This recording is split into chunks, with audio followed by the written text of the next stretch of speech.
Здравствуйте! Сегодня мы говорим о финансовой прозрачности избирательных фондов, о финансовой отчетности с экспертом по политическому финансированию Джумаевой Наргиз Садыровной.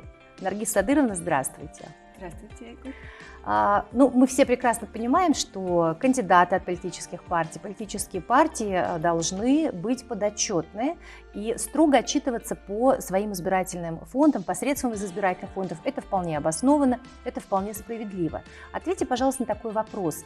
Кому они подотчетны, по какой форме и в какие сроки они должны отчитываться?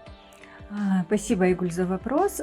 Да, действительно, все кандидаты, политические партии обязаны предоставлять свою отчетность в избирательные комиссии о размерах, о источниках своего избирательного фонда, о тех затратах, которые они произвели, в той форме, которую устанавливает Центральная избирательная комиссия.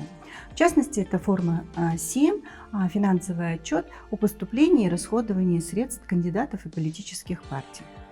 Что касается предоставления, кому они должны предоставлять, то если речь идет о выборах президента Кыргызской республики, либо депутатов в Джугурку-Кенеш Кыргызской республики, то данные финансовые отчеты предоставляются кандидатам политической партии в Центральную избирательную комиссию.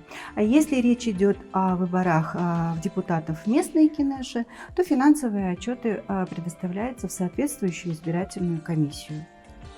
Что касается сроков предоставления финансового отчета, то в отношении проведения выборов президента Кыргызской республики и депутатов Джугурку-Кенеша Кыргызской республики данные финансовые отчеты предоставляются дважды. В частности, это первый финансовый отчет, который должен быть предоставлен не позднее, чем за 10 дней до дня голосования, и второй итоговый финансовый отчет с учетом данных первого финансового отчета не позднее, чем через 10 дней после дня голосования. А если речь идет о выборах депутатов в местные Кенеши, что касается сроков предоставления финансового отчета, то в период избирательной кампании кандидаты политические партии предоставляют данный финансовый отчет трижды. То есть первый финансовый отчет предоставляется кандидатам политической партии одновременно с подачей документов на регистрацию в избирательную комиссию самого кандидата либо политической партии, а также с предоставлением документа о внесении избирательного залога на депозитный счет Центральной избирательной комиссии.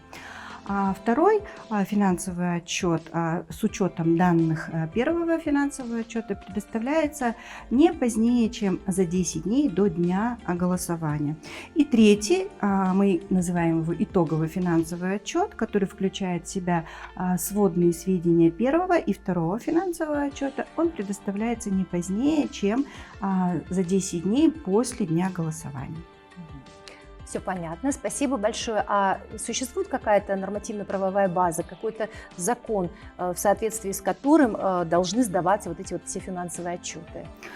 Да, конечно. Прежде всего, конституционным законом о выборах депутатов Джугурку-Кенеш, о выборах депутатов местной Кенеши и о выборах президента Кыргызской республики установлены как раз-таки формы сдачи отчета, периодичность сдачи отчета. И на основании данного законодательства потом уже Центр избирком разрабатывает свои внутренние нормативно-правовые акты, где подробно описаны методика сдачи отчета, кем он составляется, в каком формате он должен быть представлен в Центральную избирательную комиссию, опять-таки в какие сроки, кем он должен быть заверен. При этом те сведения в отчетах, которые предоставляются кандидатам политической партии, они должны быть составлены на ту дату, когда кандидат либо политическая партия представляет свой финансовый отчет в избирательную комиссию, но не более чем на 3 дня. К данному итоговому финансовому отчету обязательно прилагается форма 4 по учету поступления средств на специальном счете кандидата политической партии, а также прикладываются абсолютно все первичные финансовые документы на бумажных носителях. То есть, когда мы говорим первичные финансовые документы, это как раз-таки банковская выписка с приложением платежных поручений, которые подтверждают факт проплаты и расходования средств по специальному счету избирательного фонда кандидата и политической партии. Помимо этого, есть договора на оказание услуг, есть накладные, счета, фактуры, акты о выполненных работ. Это все те финансовые документы, которые подтверждают как раз-таки прохождение финансовых операций по специальному счету кандидата политической партии. Так вот, весь этот перечень первичных финансовых документов обязательно должен быть приложен к итоговому финансовому отчету. А при этом сам итоговый финансовый отчет, он должен представлен в избирательную комиссию в сброшурованном виде, иметь обязательно сквозную нумерацию страниц с учетом вот как раз-таки первичных документов. Спасибо большое. Вот как раз-таки из этого проистекает мой следующий вопрос. Понятно, что финансовый отчет составлен, а кто же его подписывает и кто этот финансовый отчет предоставляет?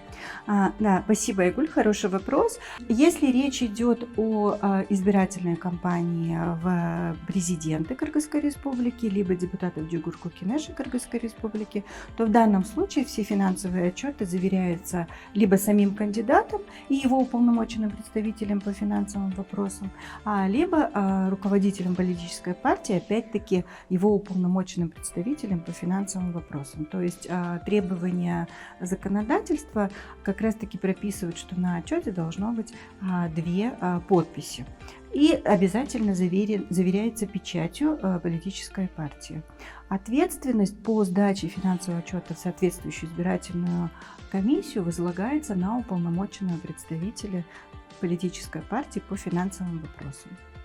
Наргиз Адыровна, большое спасибо за эту интересную познавательную беседу. Действительно, многие вещи стали еще более понятными. Спасибо.